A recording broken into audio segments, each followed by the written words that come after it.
आपल्यासोबत माजी नगरसेवक रामदास कांबळे आहेत. आपण त्यांच्याशी बातचीत करूया. आपली पत्नी उभ्या होत्या, पूजा कांबळे ह्या उमेदवार होत्या, मात्र पराभूत झालेल्या आहेत. काय नेमके तुमचे आक्षेप आहेत? काय नेमकं घडलं? तुम्हाला सर्वांना माहिती आहे, फर्स्ट डेपासून शिवसेना, भाजप, RPI महायुतीचे उमेदवार म्हणून या ठिकाणी माझी पत्नी पूजा रामदास कांबळे यांना AB फॉर्म दिला होता आणि त्या ठिकाणी आपण फॉर्म भरला. पण शेवटच्या क्षणी 4 मिनिटं असताना यांनी भाजपच्या वतीने AB फॉर्म भरला.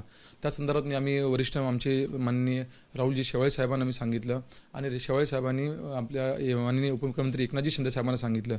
त्या संदर्भात आम्ही पक्षाशी त्यांनी वरच्या लेवलला बोलणं केलं, तर त्यांनी सांगितलं की आम्ही फॉर्म दिला नाही. पण दिला नाही म्हणल्यानंतर मग त्यांनी त्याचे लेटर्स दिले, नंतर हे दिले.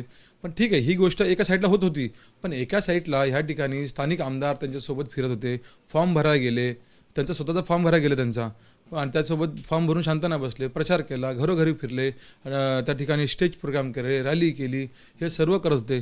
मग त्यांना चिन्ह भेटल्यानंतर जर पक्ष एका साईडला बोलतोय की नाही या ठिकाणी आमचा उमेदवार हा रामदास कांबळे, मग हे वेगळे का काम करत होते? मग ह्यांना कुठे थांबवा पाहिजे होतं ना.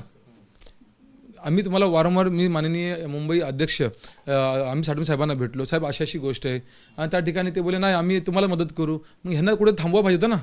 पण या संदर्भात गुन्हा देखील दाखल झालेला होता. तुम्ही स्वतः देखील या संदर्भात पुढाकार घेतलेला होता. काय नेमकं भाजपच्या नेत्यांशी तुमचं या संदर्भात बोलणं झालेलं? नाही, या संदर्भात भाजपच्या वतीनेच गुन्हा दाखल केला. परंतु ठीक आहे, एका साईडला मी ह्या ठिकाणी माझा वेळ निघत गेला.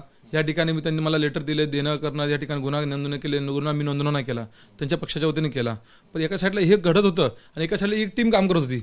म्हणजे मी ना इकडे ना तिकडे, माझा वेळ गेला, माझ्या प्रचाराचा वेळ गेला त्यावेळेस, का तर कन्फ्यूज करून सोडलं मला. आणि या ठिकाणी नंतर शेवटी मी विचार केला की नाही आपल्याला लढायचं.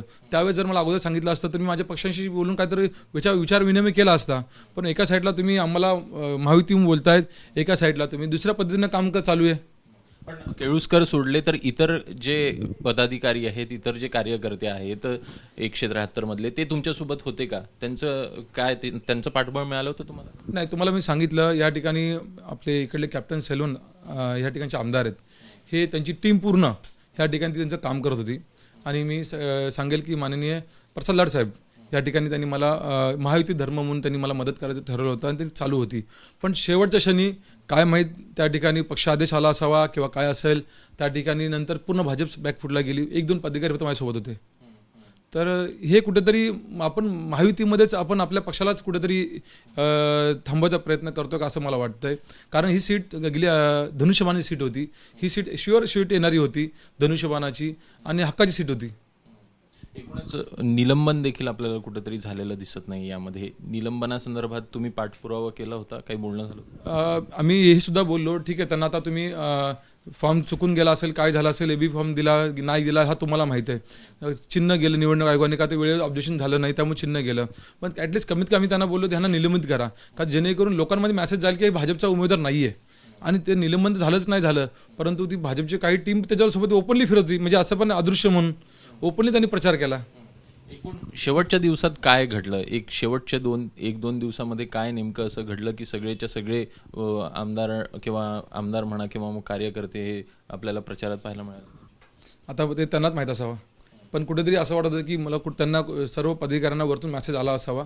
त्यामुळे सगळे भाजपचे 2 दिवसापूर्वी सगळे पदाधिकारी हे ते 1-2 पदाधिकारी सोडले, 2-3 मोजके, जे त्यांना मेसेज नसावा त्यांना, बाकी सर्व त्या ठिकाणी शांत होते. कुठेतरी मित्रपक्षांनी फसवलं वाटतं? आता मी एवढं बोलल्यानंतर तुम्ही सांगा फसवलं का नाही. मी जर एवढं स्पष्टपणे सांगतोय आणि हे लपून नाही आहे, हे तुम्ही ओपनली झालेलं ना. ह्याच्यामध्ये माझी स्वतःची फसवणूक झाली. कारण का एक सिटिंग नगरसेवकाला या तुम्ही सीट देतो बोलतायत आणि त्या ठिकाणी दिल्यानंतर ह्या प्रकारे तुम्ही हे केलं. माननीय एकनाथजी शिंदे साहेब माझ्या पाठी ठामपणे उभा आहेत, शेवाळे साहेब ठामपणे उभा होते, परंतु मित्रपक्ष म्हणून उभा राहायला पाहिजे होतं. मित्रपक्ष नाही राहिलं, त्यांच्या स्वतः दुसऱ्या टीमला कामाला लावलं. एकूणच कुठेतरी ही मैत्रीपूर्ण लढत बोलल्या गेलेली होती, मात्र एकूणच जो फॉर्म मैत्रीपूर्ण लढत ही ठरलीच नव्हती. ही महायुतीचे उमेदवार पहिल्या त्यांच्या वाटाघाटीमध्ये सीटमध्ये पहिली सीट माझी सुटली होती, का तर सिटिंग नगरसेवक म्हणून. त्यामुळे मैत्रीपूर्ण लढत नव्हती, परंतु ही नंतर त्यांनी ती फिरवली गेली पूर्ण. नंतर मैत्रीपूर्ण केली असं मैत्रीपूर्ण शब्द मी वापरणारच नाही, का तर सिटिंग नगरसेवक हक्काची सीट होती आणि धनुष्यबाणाची सीट होती. त्यामुळे ही मैत्रीपूर्ण हा शब्द मी यूज करू शकत नाही, तुम्ही नका यूज करू, ही माझी विनंती. कारण काय फॉर्म भरल्यानंतर सुद्धा भाजपच्या वतीने सांगितलं आमचे उमेदवार तुम्हीच आहेत, पण दुसऱ्या पद्धतीने वेगळा गेम होत होता. नक्कीच. तर एकूण कुठेतरी मित्र पक्षांना फसवलं अशा प्रकारचा आरोप आहे तो रामदास कांबळे हे व्यक्त करताना पाहायला मिळतात. आणि एकूणच ज्या पूजा कांबळे आहेत त्या पराभूत झाल्या आहेत आणि दुसरीकडे शिल्पा केळुसकर यांचा विजय झालाय. कॅमेरामॅन मनोज जाधवसह अभिषेक मुठाळ, एबीपी माझा, मुंबई. एबीपी माझा, उघडा डोळे बघा नीट.